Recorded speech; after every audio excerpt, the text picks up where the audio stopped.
I'll do a chair swivel. I'll swivel in. Welcome to Tonal Distancing. Today we have a very special guest. We have Mr. Devin Whitaker with us today. Awesome guy. I play drums for his band Union Fool, but don't be fooled. He holds his own in that band and creates really awesome music. I've enjoyed playing it. I've enjoyed listening to it. And it's been just good to get to know him and play with him. And that's why we have him on the show today. So Devin, if you want to tell us more about Union Fool and yourself real quick, we'd all love to hear it. Sure. Yeah. Thanks for the intro and thanks for having me, guys. Big fan of the show. I've been watching through the episodes as you guys have been developing. It's been really, really fun and just cool to see everyone's perspective and everything. But yeah, I'm Devin. I go by Union Fool. Musically, we're a band, like a 4-piece. Kanem, like you mentioned, has been playing drums. We used to joke that he is the best drummer and best guitarist in my band because he's just obviously such a shredder. But yeah, so we kind of have like I'd say like we're like indie rock with like a pop punk aesthetic. So I was raised on kind of went through the emo phase in middle and high school, like many of us did, and really got into bands like Taking Back Sunday. I mean, from first to last, My Chemical Romance, all those guys.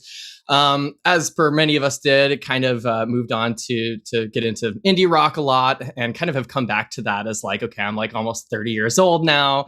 And Union Fool is kind of like my, it's like a little bit of a catharsis from like my younger emo self and like that, accepting that that's still a part of who I am as an adult. And it's kind of like embracing the fact that like, okay, we're old, but like we still have no fucking idea what's going on. The world's a complicated place. Like, in many ways, I still feel like that kid in high school. And you can kind of hear that in the lyrics and stuff where I played indie rock for a lot of years and, it was all about like poetry and, cool, instrumentation, whatever. And I really pulled it back after a while of like, I found that trying to be too complicated got in the way of people understanding the message of my music. And I've kind of just like gone back to just embracing this like super, super simple musical aesthetic of like, let's remove the bullshit. Let's make it so people can relate to it as much as possible. And sometimes you don't want to cover everything in layers of analogies. You just want to say like, I'm in pain or like I'm in love or whatever. So that's kind of the what led us to Union Fool here. I'm on, we're on Spotify. So you can just search Union Fool. That's FOOL. We are on Insta, Union_Fool, most of the socials and everything. We have a 3-song EP out that was released a year or two ago, but we've actually been working through COVID to release a new record. So we have some new singles coming up, hopefully a video and all sorts of shit. So, which Kanem, we need to have some conversations about, by the way. But I know. There's a bunch of stuff to talk about. But yeah, thanks for having me on. I'm so excited to talk music here. So yeah, no, it's funny. I feel like when you talk about aging into our music and what we play, that I was just editing a video, one of the videos today. Like that was like one of the things like came up, and it comes up a decent amount because Zach is our resident old man with the most old feelings. How dare you? I don't think he's even the oldest one of us. Yeah, wait, we did this last time. You're older than me, Zach. You're older than me. No, I'm not. How old are you? Yes, you are. How old are you? We're both 28. When do you turn 29? What year were you born? Whenever I fucking feel like Yeah, you are older than me. I'm not. I guarantee you I'm not. When do you turn 29? I'm gonna just give out my personal. Let me just say my social security number while I'm at it. I mean, you might as well, dude. Yeah, we gotta verify this. Yeah, are you even just watching like one of your guys' most recent episodes is with an older dude, and he was like, "What the fuck? He said he was 28 and he's old. What the hell is this?" Yeah, no, we complain about all this stuff that is probably very, very anger inducing for people who are like, it's like when you're in college and like, I totally failed that exam. I got a 94, and you're like, oh, great, dude. Like, you really failed that. Like, that's the vibe we're going for. Just pure unadulterated self-loathing that's like not based in anything. And with that, let's base ourselves in our self-loathing with a toast. A toast to the lords and ladies of music. Please guide us on our musical journeys and be kind to us as we drink. Zach Hayes, who would you like to toast this week? Forget who I was going to say. Prabhu, who would you like to toast this week? Travis Scott. I think I've been really binging his shit and I love it. It's so good. All right. Just bumping on an eagle. Yeah. Devin, who do you toast? So this is a little bit of an unconventional one, but Lucy Dacus, I think. She works with she's just like a really solid solo musician. She's going on tour with Modest Mouse this fall. And she's just like, she was in Boy Genius with like Julian Baker and Phoebe Bridgers. And she's just like, she's in that scene, but I feel like gets like nowhere near the amount of credit that she deserves for just being like an incredible songwriter and musician. So that's my girl today. I think unsung heroes are our favorite to hear about. Zach, do you want to go or do you want me to go? Okay, I thought of someone. Well, Unsung I don't heroes know like their Travis name, Scott. Yeah. Yeah, I would like or to Eddie Van toast- Halen. No. Everyone It's toasts none to of Travis those Scott today. important people. It's whoever played the guitar solo or just the guitar part on the Pokemon theme song. I would really like to toast to them. Just that today. one bend. Yeah. You know what I mean? So You sure it's not Slash? I was gonna pick Slash, but then I thought that would be basic. So I picked something very obscure. All right. You know, and I'm so gonna- obscure. It's so obscure that the only other guitarist that Zach knows other than Slash is someone whose Buckethead? name is unknown to him. He's just that other person. Just that other person that My did it. influences include Slash and the guy who played in Pokemon. Someone the unnamed else. guitarist. Unnamed guy. Also, Zach, I saw you take a sip of that drink before. I hope you before- wouldn't notice. I saw that. We all You know, noticed. Oh, We I'm all holding noticed. this big ass mug here, waiting. Prove it. You can't All right. prove it. I'm gonna just toast it to George Benson so we can get it over with. Cheers, All right, guys. Please. Yeah. Cheers, boys. In all fairness, it's pretty hard to have a Smirnoff Ice in front of you without taking a sip. So, that'll do it. It tastes good. I haven't had a Okay, Smirnoff guys. Ice It tastes in good. a long. I've had a long day. time. That I just, toasted to the guy who that played just made you on the old. I Pokemon think theme you're not. song. Is that- None no, of your no, is- ideas made you old. You are old now. If you weren't old before, now you're old. because- Well, wait. How is he old? Because he's drinking Smirnoff Ice and talking about Pokemon. So, like, all this old shit. Yeah.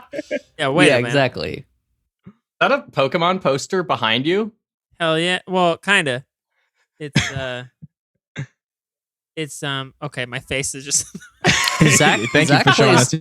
Zach plays They have a nice competitive online Pokemon. I'm not kidding. Wait, like, You really? remember how I've Burger tried. King Yeah, I've tried it with it. That's we were playing it for a little bit. Do you remember how Burger King was giving out like those sheets of like Pokemon cards for the first movie? Yeah. Yes. Yeah. Yes. Yeah, that's Of like course. all of them, but they're chopped up in frame. Do you have the That's Burger such a- King meal that's from awesome. that day? That might be worth something, honestly. I don't know. I got it at a garage sale. Zach's got the burger Um, from that day and like a little Yeah, I like have a the burger quarantined still. little It's hard. It's kind of like a rock, I guess. It's like the crusty crab. The cheese is it kind of looks like glue now. I'm gonna isolate this clip of just Zach The talking cheese, some the random cheese. burger. Jeez. And without further ado, Devin, do you want to play us a nice intro? Show us how to play guitar because we've all forgotten. Sure. Good thing, because this is going to be a pretty easy starting point. As I mentioned, most of the music is relatively straightforward, or it's not relatively straightforward. Like, it's more, I've embraced the idea that everything is made up of bar chords, and most people, when they're doing licks at some point, are really just derivatives of a bar chord in some way. So in that spirit, let's start off with the first one. This song is called Steph. It's by Union Fool, and Kanem knows all the words, I think. I don't know. I know where I sing my parts at the you sing like the first line and I come in on the second line. Wait, you sing I while you're see. playing drums? For emphasis. Well, He will. Oh, yeah. I was gonna say like that's some hard stuff right there. He makes it happen, that's for sure. So this one is the opening lick from our song called Steph that's out on Spotify.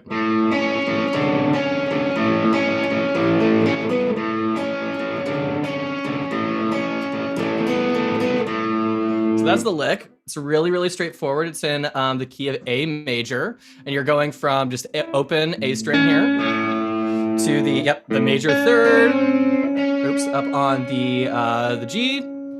And kind of cycling back between that and the 5 or the 4, so the D. Oh, the open string on the D.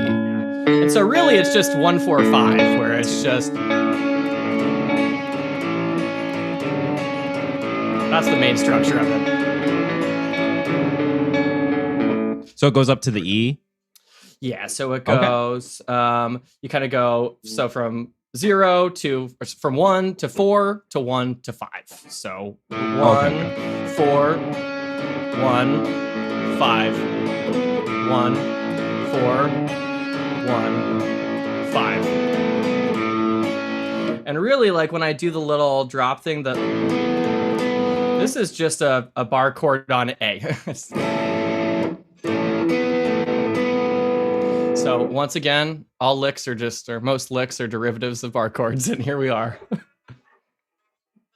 No, it's simple, but like I've always actually kind of wondered how you play it, because I figured out like some parts of Misery, but like it's simple, but the way you kind of bounce off of it, like you don't think of it. So I don't like whenever I listen to it, it just kind of quickly like digests for me as like a very nice progression, and I don't really think about it sounds so simple, like I don't really think about it. It just digests very quickly and very easily as like a nice progression that you layer upon.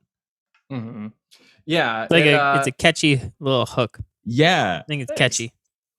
Yeah, this is definitely our pop single sort of deal, and yeah, kind of trying to capture that like you know the youthful 145 thing, which is so prevalent in pop punk. So yeah, it's like some interesting stuff with picking where I'm going through and doing one string at a time on the first one. So it's, and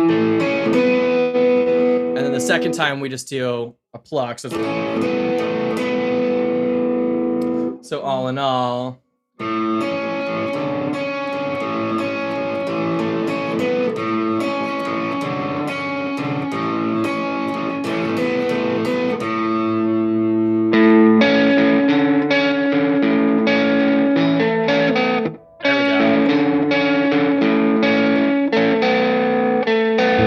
You got it. And then what is the 2 they put? Where are you doing that? So we got kind of hard to. This one's hard to see. Oh, it's on the A string. Okay. And I'm just doing like middle finger to index finger here. Yep.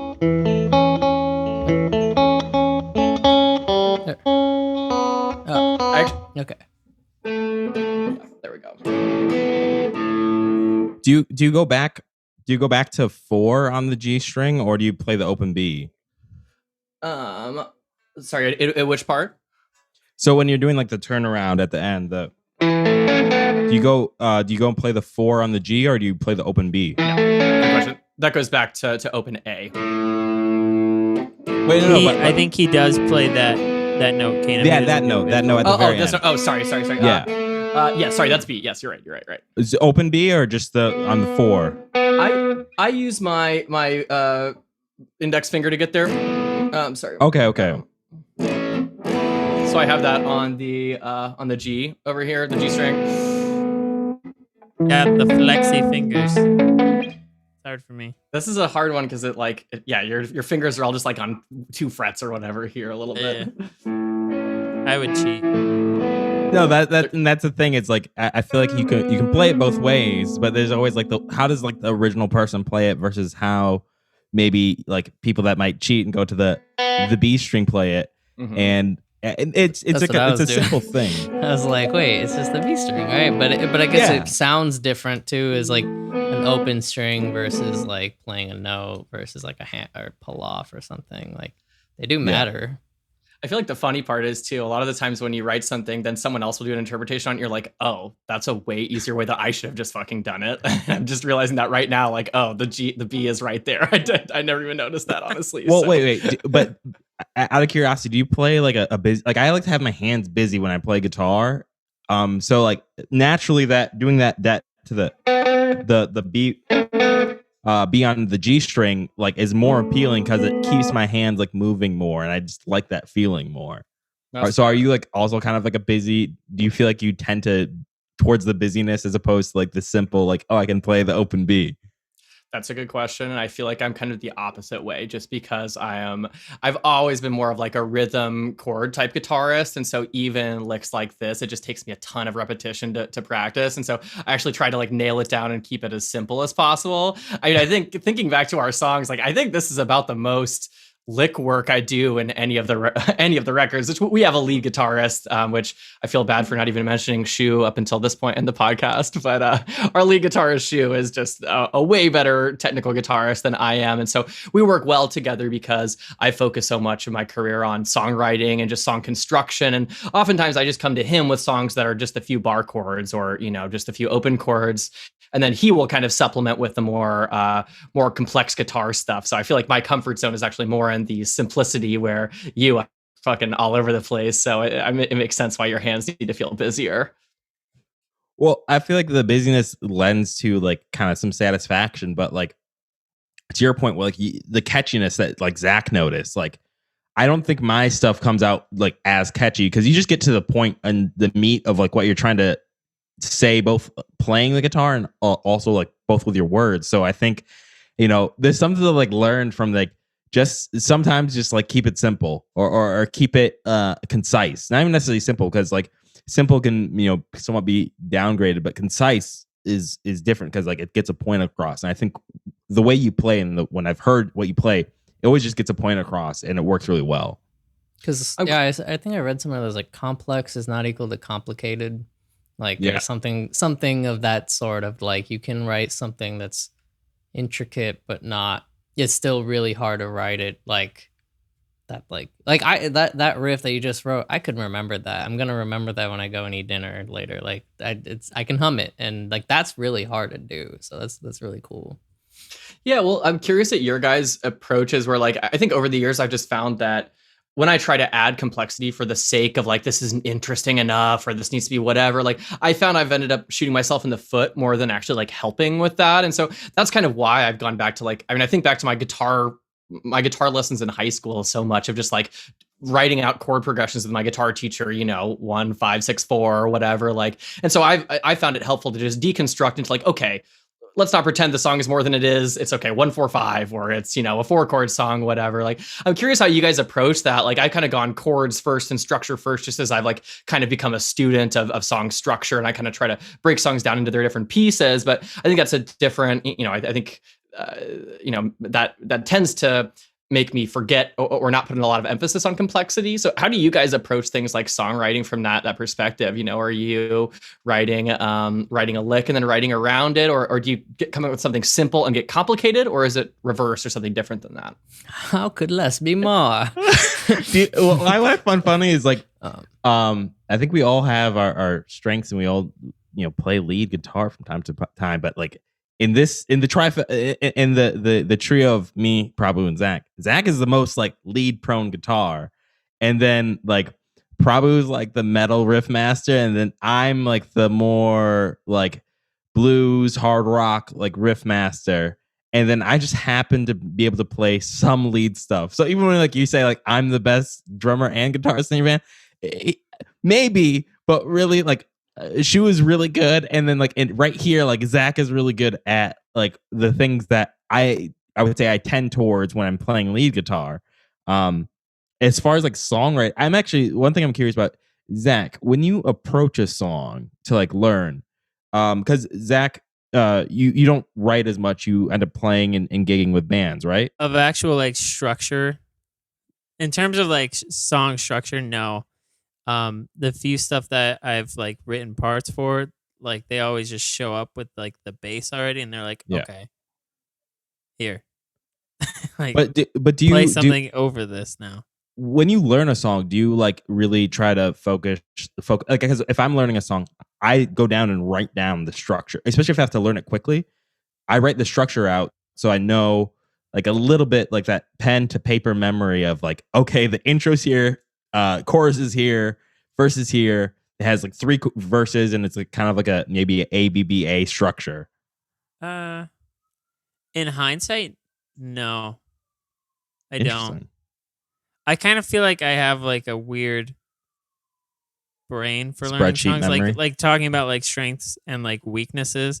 Like I think my strength as a guitar player is that like I can retain like a lick, like I'll learn it and then I'll just remember it, like at least in the short term. I think I used to kind of write it out, like structure it like that, but I don't really do that anymore. So do you think you play by feeling it out? Like I feel like that's kind of different types of musicians. Where I've met like I knew a concert violinist in high school, for instance, who like if I showed her a chord progression, she couldn't figure it out very easily. But if I wrote her down notes, she could sight read it like flawlessly. And I feel like you're maybe on the opposite side of that, where you're more just like purely feeling it out and like it's all just like kind of here or whatever. Is that the case? I think I've just kind of developed an ear for chords, if that makes sense. Because like I'm kind of getting to the point where like someone will request a song and it'll be going through, and like I think it's really the 6 that I can hear pretty well now. Like if the bass player is up on like here, and it's like, or let's say if it was Stand By Me. I'm really out of tune. Right, and then it walks down, or like I can hear that 6th in my head. So like I'll hear the walk down in my head. Like if someone's going from the root, like I'll almost hear this, and then I'll know, okay, that's the 6th, and I'll go to the 6th. Does that make sense? I feel like it makes sense in my brain, but it might just be kind of weird and not make sense. It sounds like the feeling it out thing. Yeah, I guess you're right. So I guess that was a really lengthy way of saying yes. He didn't But have it's three a parts, different. It's though. a different context. You're only really thinking about it in the context of guitar and like how you're gonna add something to it. Yeah.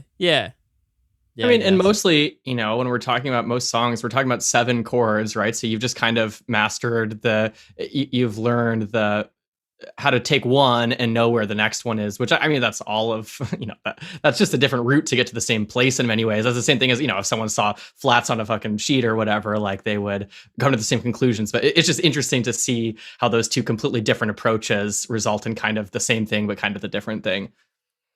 Right. Yeah.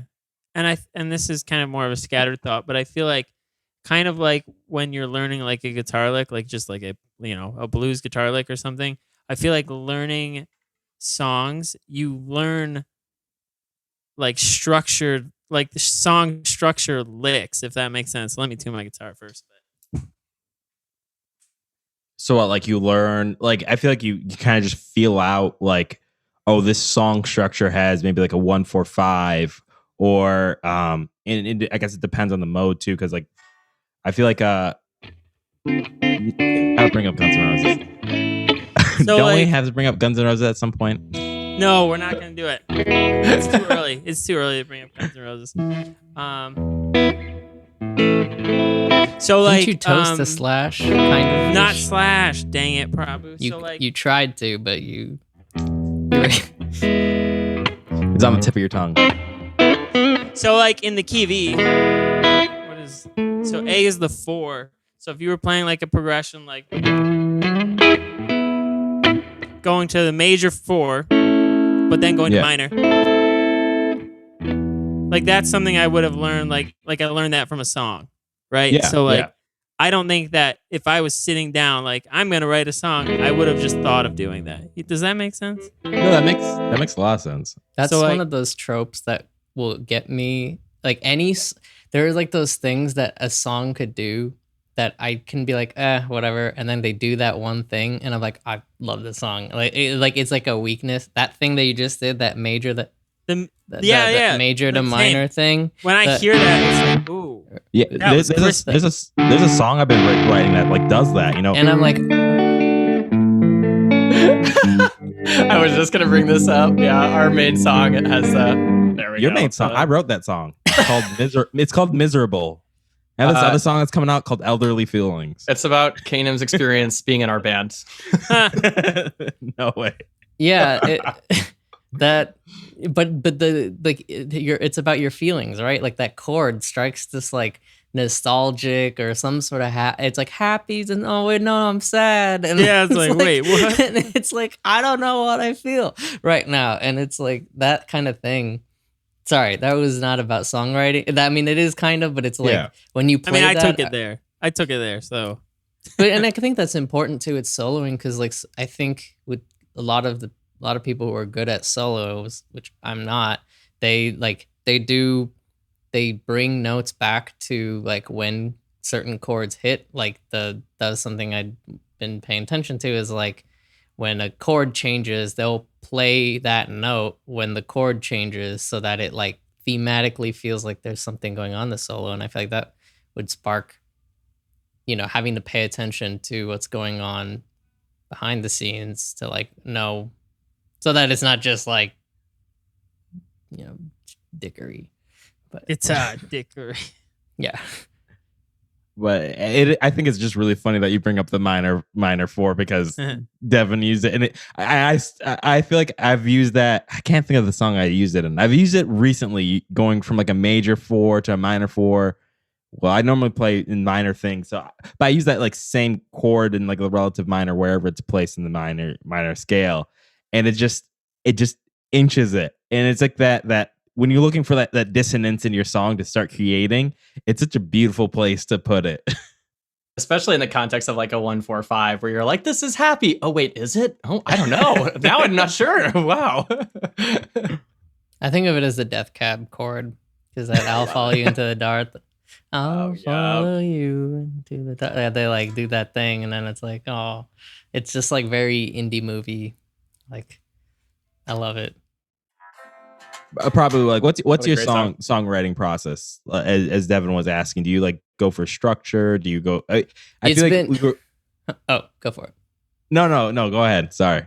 It's been evolved. I want to hear what you're saying. You said I feel we've been. I feel no. It's because like I saw something. I don't know if it was the episode I was editing, but I just remember you talking about this song that you were working for. I think it was the one in like D where you use the whatever your actually, normal one.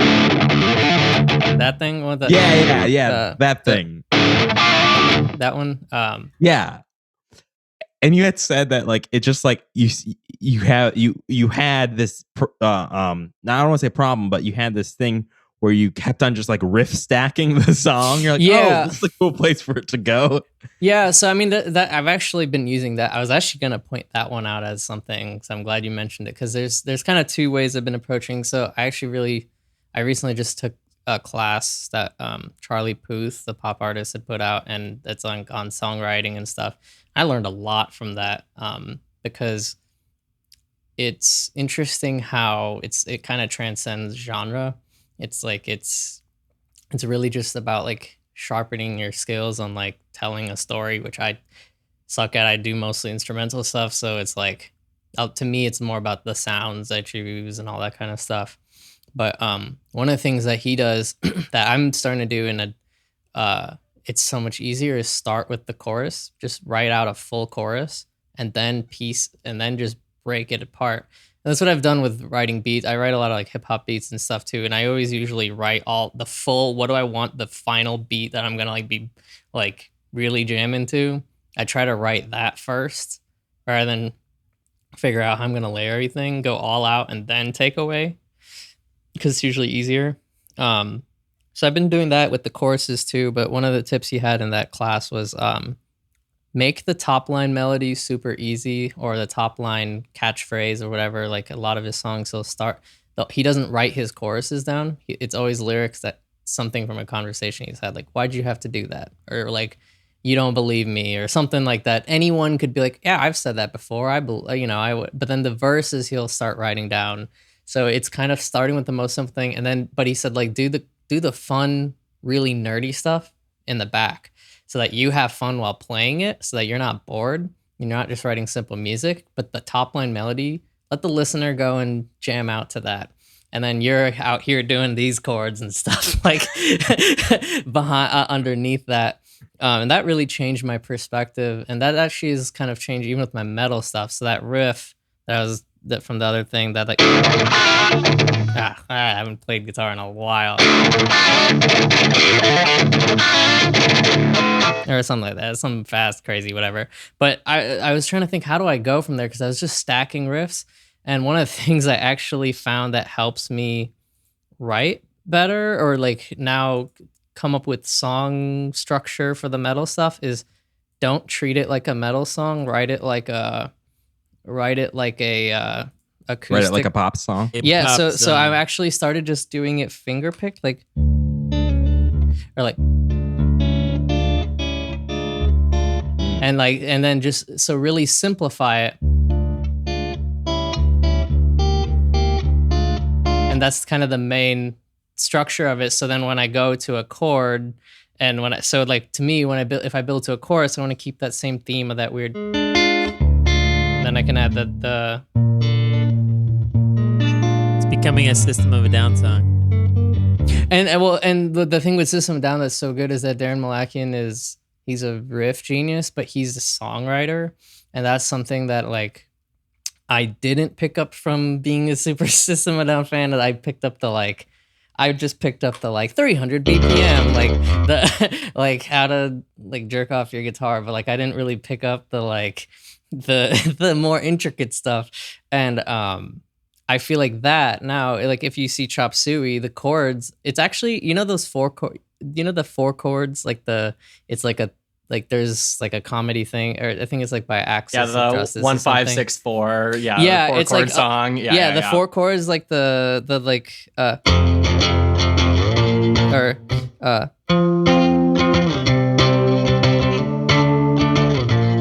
yeah, you can sing every song that's ever been written to that one. And yeah. and that's the major, but if you make it minor, it goes. And if you take Chop Suey, the why have you forsaken me?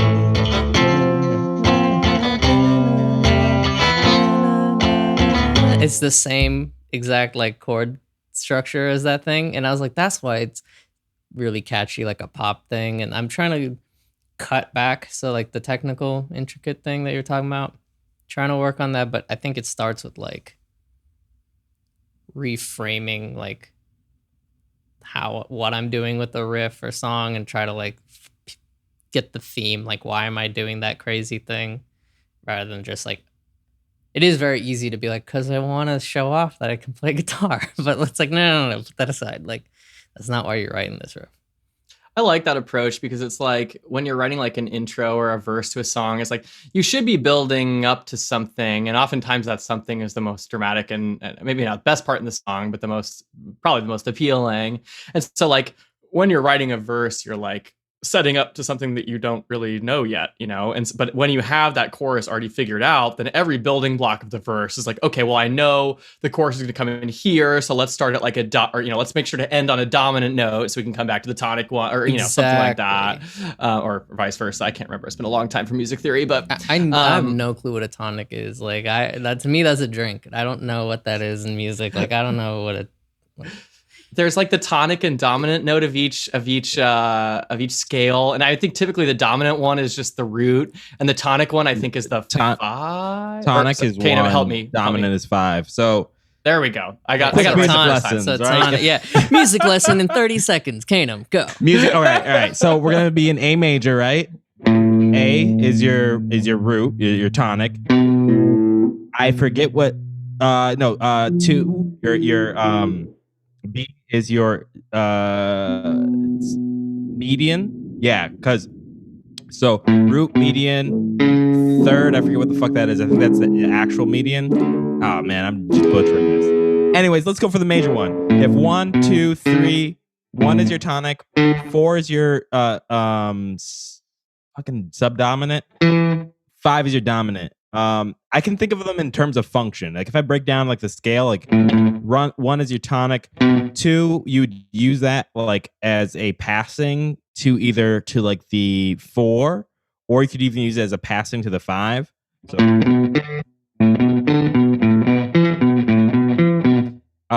4, you normally use that as like a leading up to the 5, and then like something like the 7 it has a very similar function to your dominant. Yeah, because I think the 7 is a dominant. It normally, like a lot of times if you're in a minor scale, like if I go to A minor, I'll do that a lot.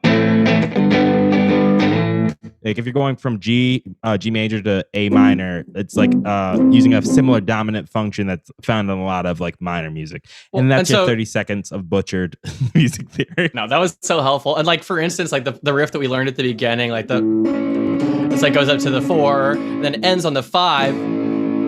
Which is like that's the dominant. No, that's the tonic note. No, God damn it, that's the dominant note. Which means that it like wants to go back to the 1. You know, as you hit the 5, you're like, okay, it's ready to come back down or whatever. Yeah. I mean, and this kind of gets at some interesting stuff. Like, I mean, this is kind of like very related to what we've been talking about. Of just, I feel like I started off very much as like a by ear musician. And like I did learn some music theory. I started with like piano lessons or whatever, but I really learned guitar by ear. And I kind of reached this point in high school where I was just like bored or like I had trouble writing, or I hit some walls. And I talked to my guitar teacher about it, and he was like, well, the way to get around that is to understand what you're doing already. And so that's what's been really helpful to me, is to just like, find a framework for like what is happening in the song. And then I can find out, okay, what am I doing and what works with that? And it kind of like helps give you like a toolbox. And that's kind of like really informed my whole songwriting career. Has just been like the study of songs and what makes them tick and stuff. And like things like those tonic and dominant notes is like, you'll find those in every pop song ever written, the 4-chord song, like very much based around those things. And I've just always found like, though I think I'm like very by ear first, and like I'm not a music theory expert, like I found that just understanding the basics of chord structure and stuff like that are very helpful, and just like knowing what's available to you, or understanding what you're doing, and by that understanding what you're not doing and what you could be doing, I guess, if that makes sense. Yeah, I feel like when you talk about music theory, like I started getting to music theory in college after probably like playing guitar for like, I don't know, 5-6 years or something like that. And to your point about like the rut, is like, if you don't understand kind of how things are put together in other contexts, you can get into that rut. I mean, I feel like I have the very classic of like, I think from the music I listen to, right? I could have like a verse based in like the tonic, right? That always starts on the tonic.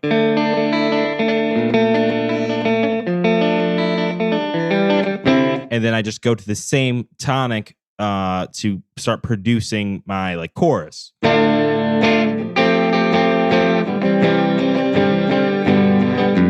Which on the face of it isn't like bad, but like you can like add like a passage in between.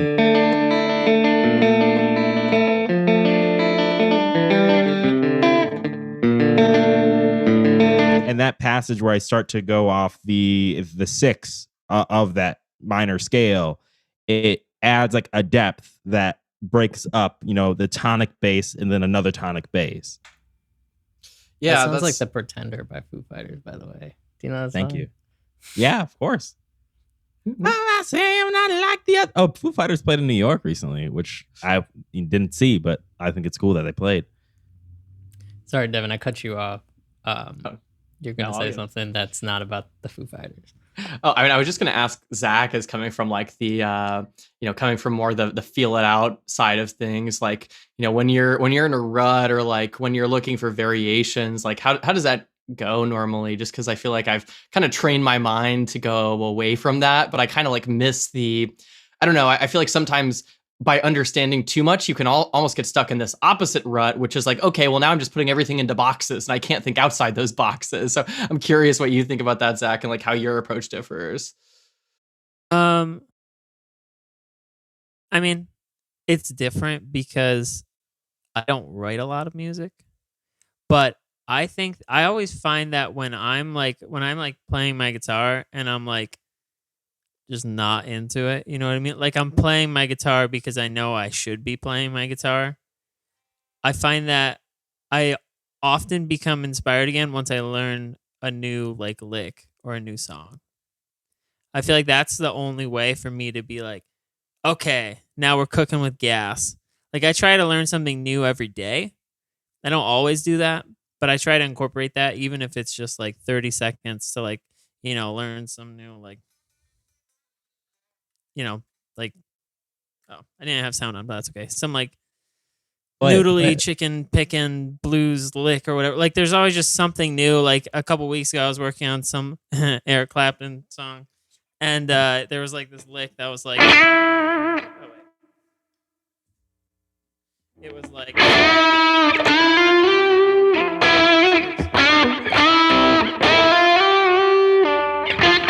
okay, I gotta remember the lick first. So the lick was,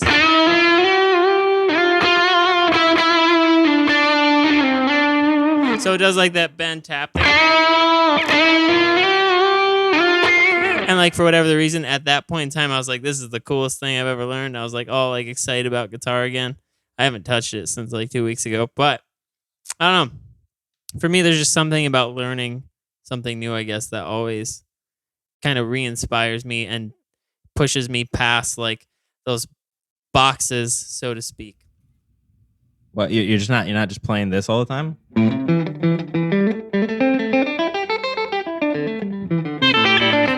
You're the best guitarist in the world. I still play that all the time. The best guitars in the world. But like suddenly play playing guitar doesn't feel like a chore anymore, because I'm like, yeah, I spent 30 minutes doing something that I've never done before, so it feels cool.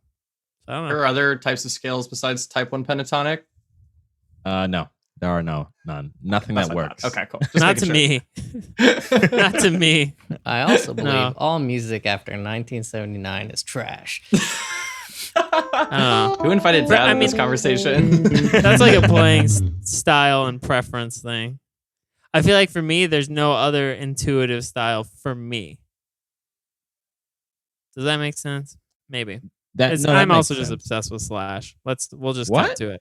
So, all right, that's my real problem. Thanks, Devin, for being on. We're gonna talk about Slash. No. Let's talk about Slash. What are your opinions on Slash, Devin? No, don't answer that. This is not some Slash, weird, obviously. I don't want this to be some pyramid scheme where we front that we're actually a podcast, and then you come here and it's really just like join us. Yeah, join us. Slash or Buckethead. Slash, yeah, Devin. Slash or Buckethead. Make your choice. That seems like a relatively easy choice. Thank you. What's your answer? Ruh-roh. Well, I mean, it's based on not a plethora of knowledge, but I mean, Slash is the OG, right? Like, you gotta kind of value it, right? Yeah, no, we're good. We're good here. So let's continue. Well, actually, Zach, when you said like you learn new things, when you kind of talked about like how you that kind of gets you out of a rut, but also before when you're talking about like I think it was the E chord to like the 6 chord that like kind of you.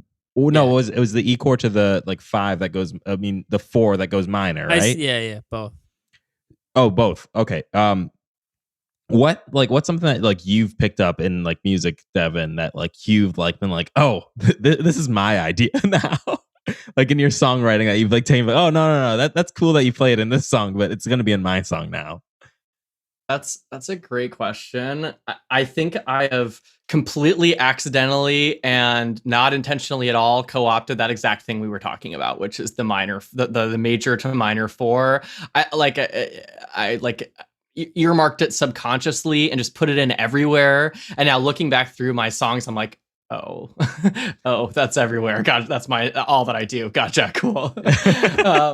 I mean, part of the benefit and maybe part of the downfall of just like becoming like every song, when I listen to a song, I'll subconsciously just start to deconstruct it or like just start to understand the chord progression just because I'm interested in what and I want to learn from each structure and what they're doing.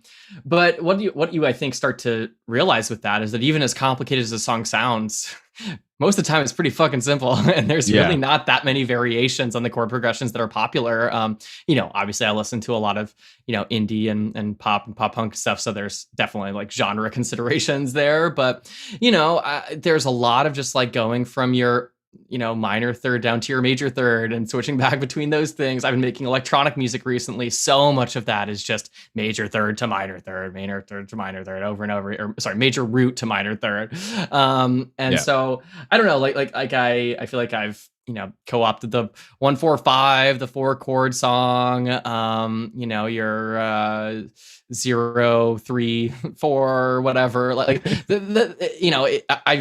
part of what I've kind of just learned is just that, like, even as complicated as songs get, oftentimes they can be deconstructed into these parts that at the end of the day are super, super simple. So I think in many ways I'm just a student of simple chord progressions and trying to make them sound interesting in different ways. So you're a singer also and guitar player. Did you play guitar first or sing first? It's a good question. He was born with a mic in his hand and six strings on or his... rather than even sing, let's say writing your own lyrics and songs.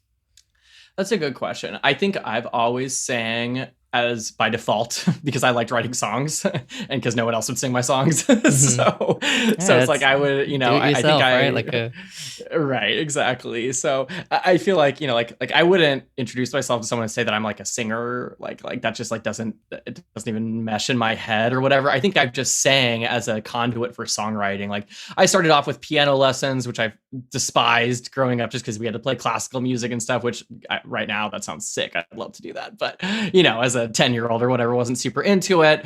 And then just started to play drums from there. I played drums in my first band, and that way just got like a really solid rhythmic background and a solid theory background that kind of helped me like get into guitar, bass, the other instruments and stuff. But really, like one of the other aspects that, and Prabhu and I were talking about this before we got on the phone here, but like production has been a huge part of my musical upbringing, and that's something I wanted to talk to you with you guys about. Is just like I've also found that rather than having every song, finally, we're not ready just for it. Guitarists on this show. Get ready to get nerdy here, but we don't have to talk about plugins. We can talk about pedal, or we don't have to talk about pedals. We can talk about plugins now. Fuck yeah, let's go. Yeah, so like I feel like production also provides you this route where. And I started producing when I was like 12 or 13. I got some DAW online, from a friend or something like that, and just started pressing buttons and learning to write songs digitally. And that also helps you really figure out song structure. And like, I think that has really been a huge part of my background is like, it never had to be about how good you were at guitar, which was like kind of a cool thing, a nice thing, because I've never been, I spread myself too thin and like tried to songwrite and play guitar and play bass and do all these things. I never got quite very good at any of them, quite frankly. But through the whole process, don't downplay yourself. Obviously I play guitar and sing in a band. I'm okay at it. Like I know what I'm doing, but it's never been where like I was, just really focusing on one of those things. And I think production helped add that other element to beyond like chord progression. Like what are the building blocks of a song? And like even things like, like in the EQ spectrum from 200 hertz all the way up to 20,000 hertz, like the human range or whatever, where should the hi-hats be? Or like, like where should your guitar be? Oh, interesting. In this band, their guitars are lower fi. They have like low pass filters on them basically. And they have the lyrics and the tin of the drums taking up the higher end. And, like there's that whole other piece to music that's often an afterthought that, like just through right. Like it's a totally different thing. And just through the nature of like by, I'm kind of recording a bunch of music by myself in my basement growing up or whatever, or like me and one friend or something, recording things, like we were just forced to confront and address that as we were writing, as you're using a digital audio workstation as your canvas per se, then you start to think about these things more in the songwriting process. And you were kind of talking earlier about like, starting with the chorus or whatever. Like I found it somewhat helpful to start recording something first, because then you notice all these things that you wouldn't otherwise. And the literal like audio spectrum construction of the song, which is a huge part of it, becomes more forefront and can kind of unlock some interesting doors from a songwriting perspective. So that's kind of been another interesting angle that's kind of informed the way I learned about music. Definitely. I feel like even a DAW like GarageBand can be used so heavily as like a voice recorder on steroids. Like from like now, a lot of times I'll record a melody in my phone from my voice or something, or I used to like I'd have a guitar, but then I'd just have my phone near me and I'd play something. I have like random stuff in there. But then now, if I'm sitting by a computer, it's like just open a project and start recording. Don't worry if you're on time. Just record the ideas on there and then just make a little label in there saying what it is and then just save it. And that way, like you said, you can flesh out the structure. And I think, Kanem, you were talking about like the verse, chorus, intro, like tabbing it, or not tab, you know what I mean? Just like mapping it all out. Yeah. I start with tabbing all my riffs. I tab everything. Make sure everything is quantized and tabbed. I start with Guitar Pro and then but yeah, I feel like that it's like it's really enabled like I don't know, people to at least get like just even a demo you can get together in like a couple hours if you really just put your like mind to it, and it's not like a, you know, super like there's a lot of instrumentation, like just with a guitar and vocal you could get almost a real full song done too. And it's like I feel like that too, it's like for me, I've started saving templates of my work. Like if I get a song down right once, save that project as a template and then just open the same song up the same time, remove the things, and then that way it's easier to get straight to the creative part and hear what the final thing is as you're writing it versus like why are you trying to use cheat codes and use templates, man? Just always, basically every time I complete a song, I throw my MacBook out a window and buy a new one. Yeah, exactly. It's just I never use the same laptop for one song. Never use the same laptop. I get a new technology, guitar, new amp. Yeah. It's like new age Yngwie Malmsteen. Yeah. Yeah, I mean it's like cool to hear it, or like as real time of like the final song as possible, like, and I think that helps with like because if you just sit there and write a guitar riff and then I don't know if you've ever run into this where you write a riff or you have it in your like you hum a melody, then by the time you get to record it, you record it and you're like, this sounds like ass, and then you're like, I don't know where to take this song, or like this was way better in my head than I thought it was. Like that happens to me like 99% of the time, and I feel like it can, at least I can get the idea out right away before it goes through like a period of time that like from when I started to when I have the idea. It's not like it's still in the moment of like when something's magical and you're like, I have this new thing. I feel that. I mean, like, I feel like there is, I'm trying to work on my process just for writing. And I think there's so much lost space in not, I'll switch it up like this. Not being iterative with your process. Like, I feel like so much of the time I've worked on like the song that I'm working on and be like, okay, this guitar isn't good. This guitar isn't good. Or this vocal isn't good. And I just keep on going at like that same like aspect of the song. And instead of giving myself a break and say, okay, that guitar, not great, good enough. Let me go to record the bass because I need that recorded at some point, you know? And just by going through the process, especially if you iterate through each thing until you get everything to like a level that you're happy with, right? In my process, when I've started doing that, it's like, oh, okay, like I start to hear how the song like fully sounds more. Even down to things that like Prabhu in the past you said like you mix while you go. I've started to slowly mix while I go because that helps me get an idea into Devin's point about like the sound space of like where do I want the guitars just from an EQ level to sound? Where do I want the bass to sound? Where do I want like the It's not always useful though. It's easy to get lost in the thing, but that's cool that you've like found to do more and that's helped you, and like I'm trying to like let go of some of that because I think the answer is somewhere in the middle where because mixing adds to the creative element too of like there's like creative like things that like adding a reverb to something at that it can be just as much of a creative thing as it is a mixing thing. Like a guitar tone without delay or something can be totally different, and I feel like those kind of things like are important to do, but then like getting into that like analyzing like every little thing, it can be very like you know me, I'm more of a butcher when it comes to my music. Like I'm just trying to get those big hunks of meat out of the way. That's I ain't smart though. That's searching. smart. And that's what I mean. No, I mean it's smart to a certain degree, but then when you get to the final product, it's not. I have a pretty decent turd, but it's not as polished as yours. I think stylistically, it makes a total difference, like what kind of music you're playing. Like, probably, I feel like that makes a lot of sense if you're doing a lot of metal, where like it has to be so fucking meticulous, where every note has to be right on line with the double bass drum or with whatever else. That it's like That's the why precision I really record at matters. Kanem gives me a lot of crap because I'll record things at 60 BPM and I'll go pause.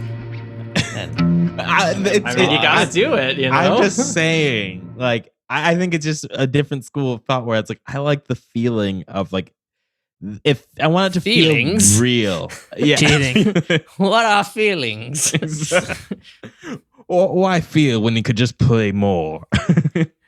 Well, there is totally like you. I mean, on the flip side of that, you kind of, I think, feel like lose some of the emotion or some of the, like, for instance, like our band is a little bit more, I think, especially in the earlier record, like on like the lo-fi side of things, or we sound a little bit more like indie garage sort of deal. And I found the more that I polish, sometimes the worse, the least true it sounds to the origin. Where I'm like, okay, well now this sounds like a record produced in a nice studio, and it's like, well, that's not really the style. We're going for more like of a garage pop punk indie thing or whatever. And like the precision in a way is a stylistic choice in itself, and sometimes choosing that works with the music, which production works with the format. But then sometimes I've had to like manually humanize or purposefully leave in tracks that I know are off time and are shitty, and like leaving in imperfections. Like I would do this with my friend in high school a lot when we were like nerding out about production. We'd listen to professional songs and like find mistakes, and you'd find different kinds of mistakes and different frequencies of mistakes in different types of songs.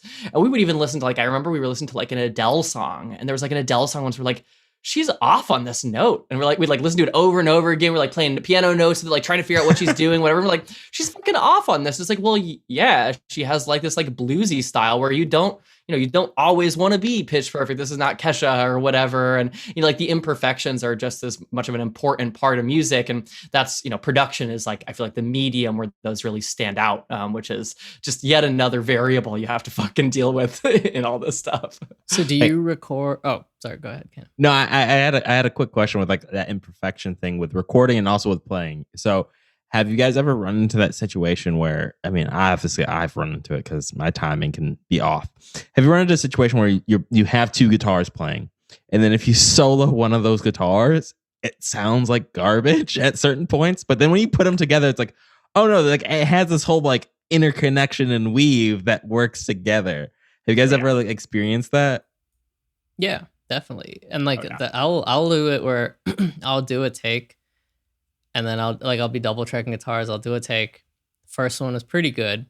And the second one was like really good. And I accidentally did something I didn't mean to, but it was really good. And I'm like, all right, fuck the first one. And then I keep that one as my first one. And then I double take it again, but try to learn that thing. And then it's like you can, and also thank God we live in the time of like digital recording. I wouldn't want to learn recording if it was like on tape machines and stuff like that. Like screw that. That sounds like so much work. Like I like that I can save You have to come prepared and practice. Have like an X-Acto knife, like cutting shit up and whatever. Like fuck that. Yeah, sometimes you were talking about ozone, and I was thinking about like sometimes I'm like, man, why do people still have this huge mysticism around like mastering engineers and whatever? I'm like, yeah, because back in the day, mastering was like you're going to like an alchemist who like has to, or you're going to like a wizard who has to like.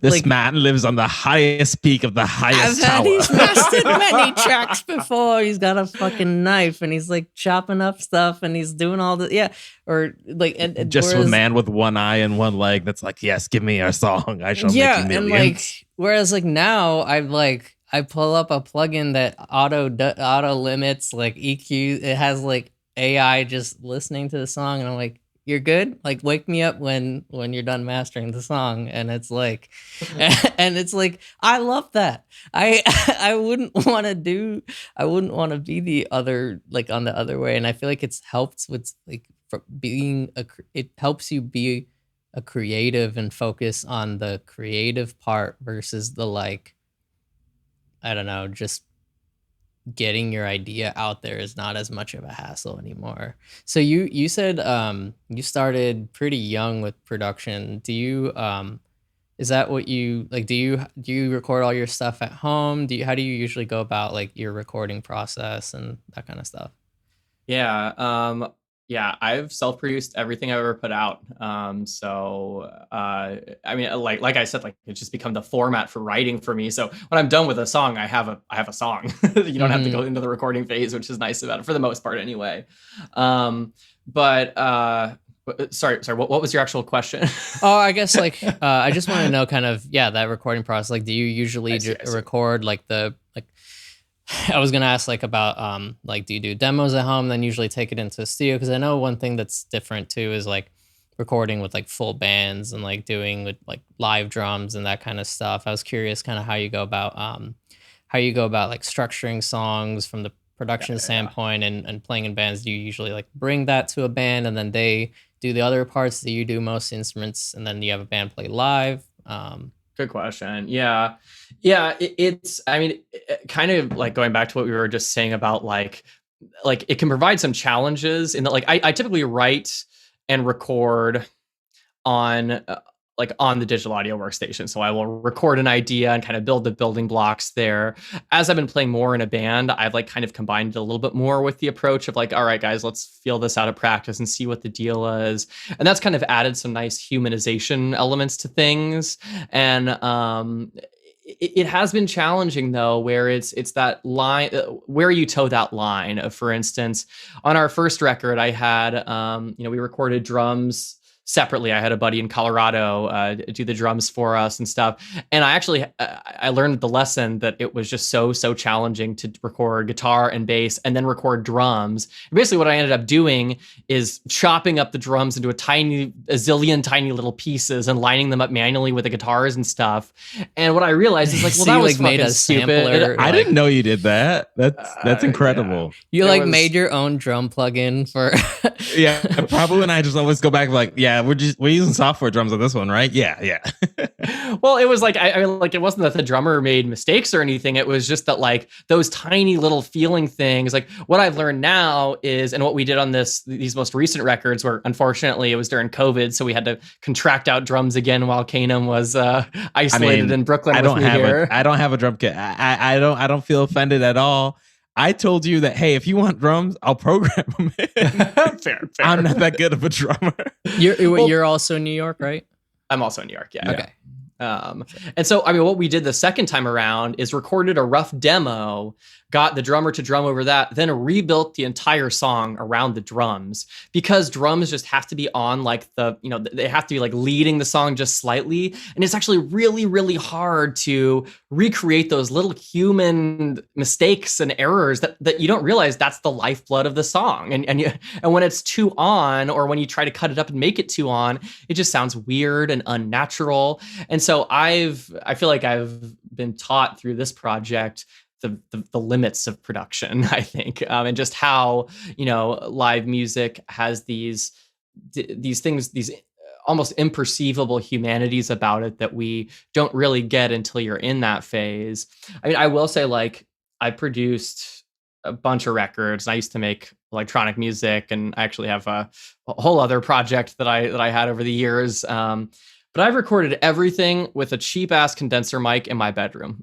And everything else has been like, I borrowed some drum mics from someone, or like paid for 2 hours at a studio or whatever. And I mean, that's just been the wonderful thing about growing up nowadays, is just like, you don't have to pay some wizard to master your record. You can just go in, and I kind of just alchemist in the mountains. Like, we just looked at some YouTube tutorials and like, oh, they're just putting a compressor on it. Okay, that seems easier than paying someone $2,000 or whatever. So yeah. No, I was gonna say about compressors, like Prabhu is like a plug-in nerd and everything. Oh yeah. And I'm not there. I don't know if I'll ever get there, because I mean, I have all these pedals and I'm still supporting like archaic tube amps and everything. You're the hardware guy And- for sure. We gotta have a software guy. I know, but I texted Prabhu so proud because like I went and used like a multi-band compressor because like in a song I was working on, like the P's just come on popping too much, and I just like completely reduced that pop of the P's of the Makes a big compressor. I was like, difference. Love Prabhu, it. I did your shit, man. I did your shit. And you don't have to commit to it. Like you can just like, that's the thing. That's the like the one thing that is so nice with using plugins versus like miking things or with like committing tracks is like I'm now actually just trying to commit the tracks so I don't look back. I just keep going. But like with plugins, you can just be like, I think this guitar sounds all right, but I'll cut back to it. Like I'll just because I use software amps. I'll use cab impulse responses. I'll use like all the stuff is I can do it post. I just record a good DI take, and then it's like worry about the miking and the amps and stuff later, and then like. I mean, I've been doing. You have to play it from the heart. You have to mic the room. You gotta. I thought you liked Jimmy Page, man. Oh yeah, and then play it from the heart 100 more times when you fucked up the first exactly. take. But the thing about Jimmy Page, if Jimmy Page was now, he'd be all on that because he was so. You have to think about his time. He was way ahead of that time when reversing stuff using like violin bows and stuff. Like he was. Yeah. I feel like there's just so much more. You feel like the Jimmy Page of our time. I hear you. Yeah, I know. I am Jimmy Page. I definitely feel like too when you were talking about why I was asking if also with understanding with like being in New York and stuff like that.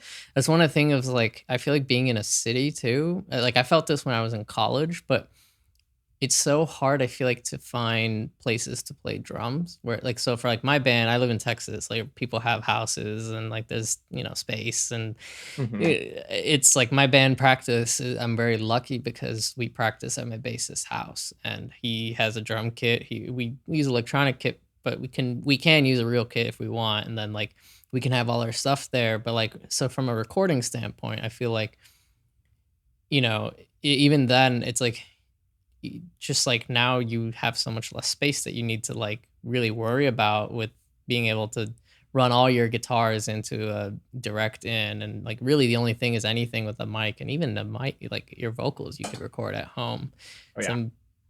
Have you like worked in studios or like is that Yeah, I interned at a studio in college. I actually majored in like audio production for a semester or two. And my output from that experience, I worked at a gray studio and they were super cool and like gave me a lot of opportunities and stuff. But my output at the end of it was like, dog, I'm doing a lot of the same shit at home, and I have a Sony Vaio and a AT2020, and it sounds not all that different, to be honest with you. A lot of it are, soft synthesizers and like, drum samples and like, I mean, to your point that the space thing and the drums thing is the constant challenge. I think I've gone towards electronic music just because I didn't have that capacity or didn't have a drummer. And, and Kanem and I practice in a place called the Sweatshop in Brooklyn. It's like a place with a bunch of it's called maybe not a great name. Very stressful. But it's like it's just a place. I hope it rises again.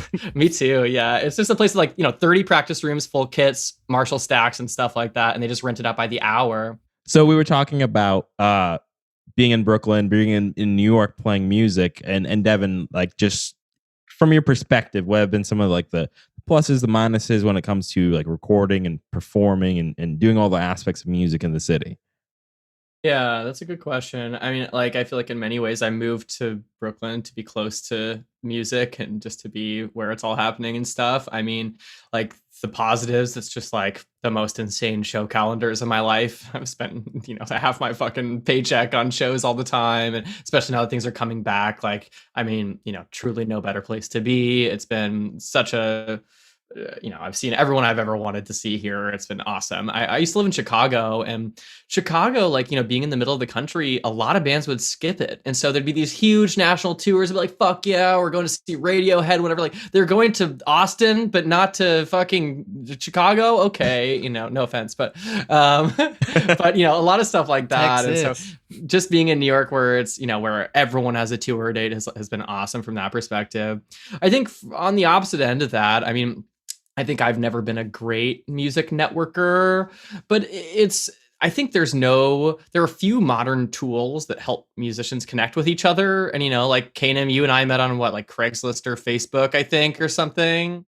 It's really hard to find other musicians still. And there's apps out there that I've tried. But like, honestly, I think the most successful channels I found have been Craigslist and Facebook. Like what Craigslist was invented, 150 years ago? I don't know. like it's just so goddamn haven't updated old. since. Haven't updated since. And like, it just seems shocking to me that I don't know. I found it really challenging to like Craigslist or Facebook is where you have to go. You can go to like jams. Kanem and I used to do, and Kanem used to even host open mics and stuff. And we used to go to those, and like those would always be a good, good place to meet and hang out and play out.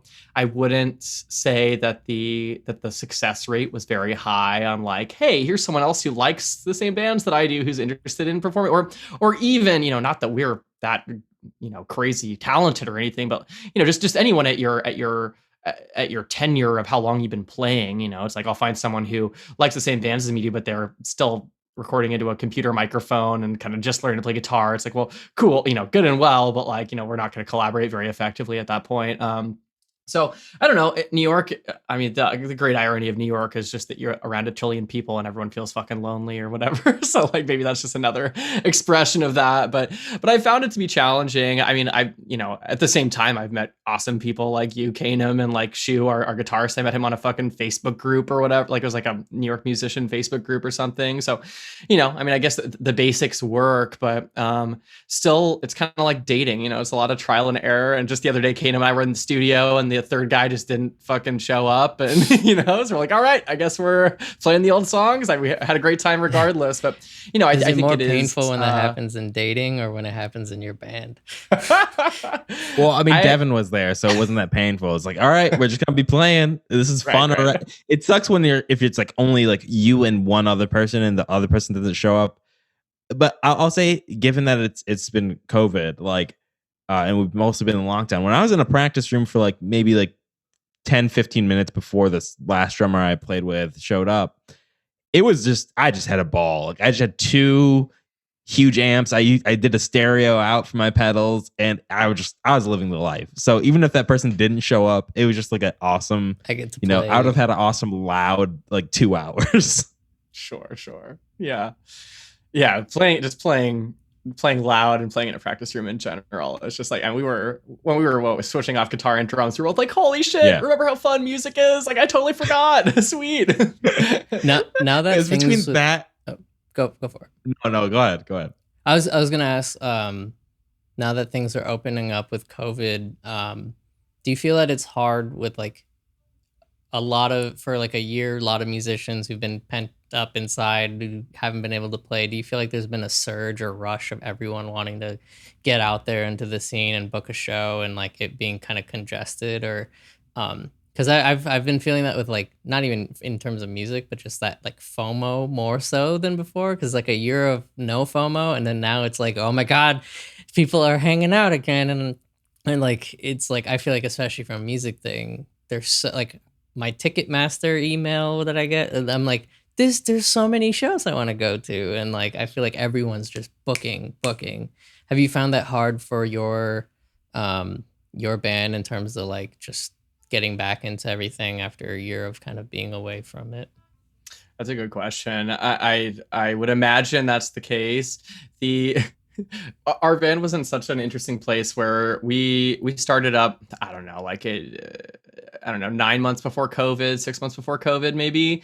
And our first show was literally the day of lockdown, but literally the day of.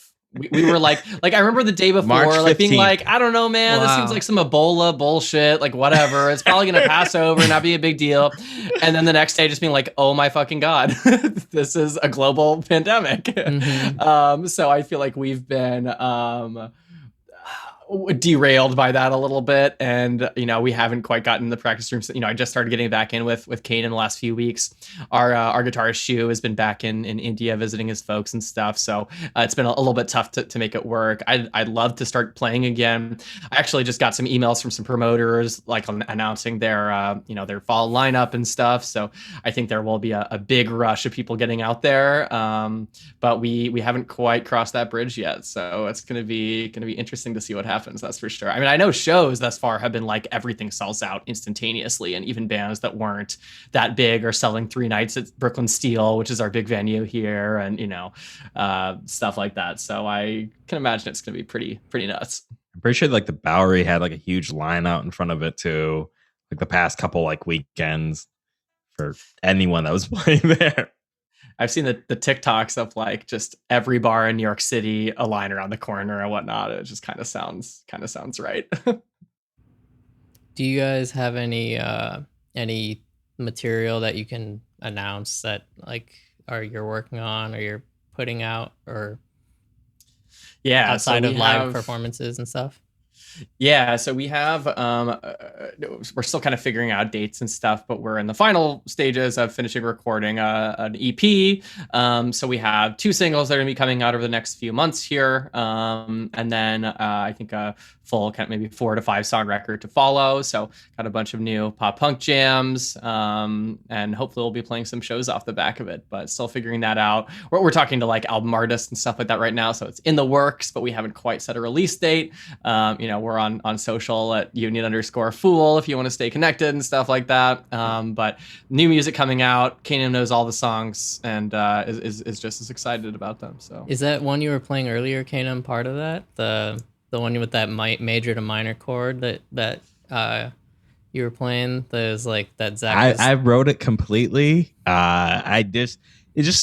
Devin so happened to like actually write that same song. Oh, I thought you wrote. Oh, the truth comes out now. I honestly, connection.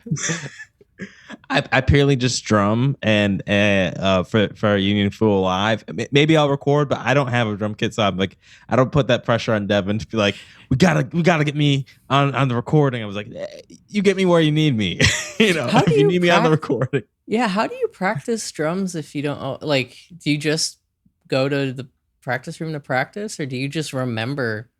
Like, if I just played for an hour and then came back 3 weeks later, I wouldn't remember how to play. So, really, it's pad work. So like I have like a dedicated drum pad to like just do basics, and I'm not a good. I can drum. I would not say I'm a drummer. So pad work, and then honestly, like I will take a chair, sit at the edge of my bed, and normally there's like I can throw like one pillow here, one pillow there. I'm like, okay, there's a crash, there's the snare, and like maybe another crash or a tom-tom. And it's me just tapping my foot on the ground, annoying my neighbors below probably, and just like that's how I practice most of the time. It's like you're busking on the side of busking on the street, like one of those street performers in New York with like the buckets and the. Basically. Well, we were texting about this before the call. Like, sounds like time for an electronic kit here. I know they're looked down upon, but pretty fucking convenient for New York City. Yeah. I mean, I feel like electronic kits. I feel like if you're not primarily a drummer, it's like, yeah, why wouldn't I get an electronic kit? It's quieter. Like to me, I'm like, yeah, that I can't have a drum kit. But like, I feel like from what I've heard of certain, like some drummer friends and stuff, they're like, no, I don't want to like, why would I play that if it's like takes away some of the joy, I guess. Yeah, when I was playing in a band in high school, my friend's parents like begged me to get an electric set, and me being like an asshole 16-year-old was like, fuck no, it ruins everything or whatever. But like, so I remember some purism about it, but it is a hell of a lot more convenient, and you can put headphones on, which you really can't beat in a big city. And you can quantize. That's all I care about. You can quantize. You're just in it for the MIDI. I see what the deal is. Yeah, man, I'm all in it for the MIDI. No shame. I will write just the basic thing and then just fill it in with the 30-second note kick drum. I play metal. I'm not gonna do that with my feet. I'm not even in shape to do that. So Fair point. I feel like metal drums, you have to be like you have to be able to run at least a 5-mile minimum. Like I feel like those people, their like legs are just like all leg day every day. all leg day every day. And they keep it on time. I've heard that the bands just will like just type it in and just do Hell the yeah. kick afterwards. Cause it's so, you have to be exact and it drives the whole song. And it's like, okay, how are you supposed to play 16th notes for 3 minutes and do it perfectly? I don't understand. Drum triggers too. Like you just load it and then just just the machine gun. This is why we love production over here. Beautiful. Yeah. Production. Yeah, I'm glad you were able to hop on and nerd out about like production stuff, because I had a whole thing ready of like, are we gonna get into like should I like cast my screen and talk about plug, or how nerdy are we gonna get here? I'm glad we didn't get there. It seemed a little rough. We'll have love- to do this like with every guest. We always have to do multiple because probably will wet himself over. Yeah, I mean, I was gonna say I know for our outro we usually play like a guitar riff or something, but if you have like a snippet of a song that you want to share, it should be pretty easy to just share that. And if you want to talk a little bit about it, we could. Yes, I can definitely do that too. All right, let me start over here. Here we go.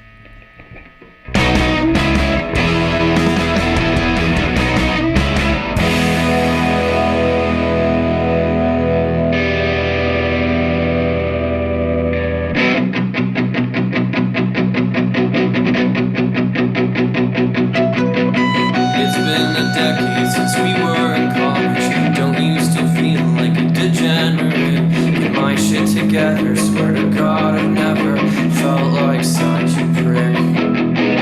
You said on Sunday, let's go to the beach. Get really sunburned, die from the heat. At least then we won't have to walk in the morning, feeling like such a freak. And here we go again.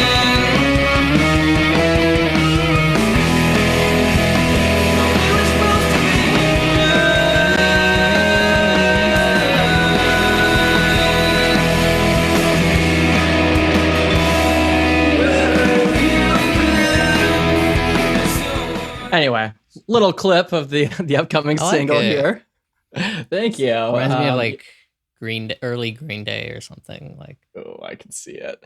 Yeah, everyone who hears the songs are like, damn, this brings me back. I'm like, perfect. That's exactly what we were trying to do. Fuck yeah. New life. gotta bring my Exactly. Vans shoes out and like.